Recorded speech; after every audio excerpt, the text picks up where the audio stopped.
ከኔ በላይ ወርቁ ለእናንተ ቀርቦ ነው ይሄን የሚያደርግላችሁ? እኔ ነበርኩ እኮ የህዝብ ጠበቃ፣ እኔ ነበርኩ እኮ ከስራ የተባረርኩት፣ እኔ ነበርኩ ከትግሬ ጋር የገጠምኩት፣ እኔ ነበርኩ ፍርድ ቤት የቀረብኩት፣ እኔ ነበርኩ እኮ የፋኖን ስትራቴጂ የሰጠው፣ እኔ ነበርኩ ሁሉን ያጋለጥኩት በብቸኝነት ብቻዬን ቆሜ። ታዲያ ሞጣ ነው መረዳት ያለበት ወይስ ጉቺ? ሞጣ ነው መረዳት ያለበት ወይስ ታኩር? ሞጣ ነው ያረደበት ወይስ ሌሎች? ጥያቄው ይሄን።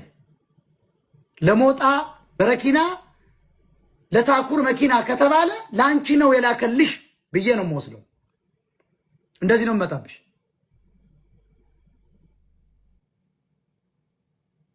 ታኩር ነው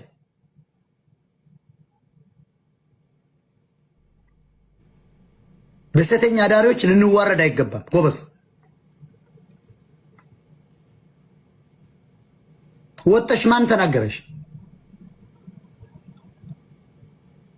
እኔ ሲያዋርደኝ ነበር ታኩር ማሲንቆ ይዞ አመት ሙሉ። የሚገርማችሁ እኔ ሳላውቀው ምንም ሳልል፣ እሷ ግን ወጣ ለታኩር መኪና ለሞጣ በረኪና በሉት ካለች እውነት ነው። ከሻቢያ ጠላት ምን ይጠቀማል? ምን ትጠብቃለህ?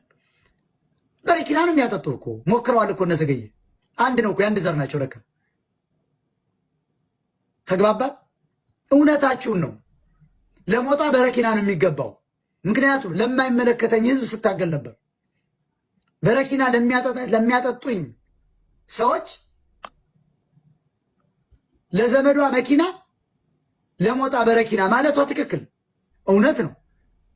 አማራ ሀብታም ሲሆን የሚረዳ አማራ አይደል? ሌሎችን አማራ ዶክተር ሲሆን የሚረዳው ሌላን የሚንቀው አማራ ነው።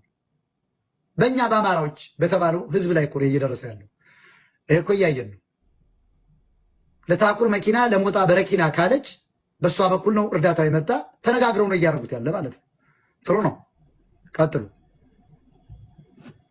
ወርቁ አይተማምኖበታል ማለት ነው።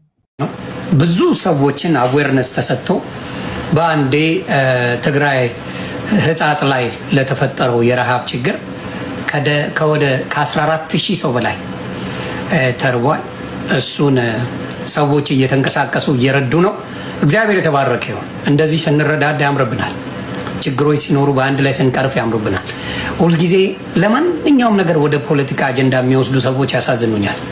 ምንም ነገር ቢኖር ፖለቲካ አጀንዳ አድርገው ከዛ ላይ የሚያገኙት ጥቅም ያለ የሚመስላቸው ሰዎች በተለይ እኔ እናገራለሁ፣ አማራን አይወክሉም። በጭራሽ አማራን አይወክሉም፣ ኦሮሞን አይወክሉም፣ ትግራይን አይወክሉም።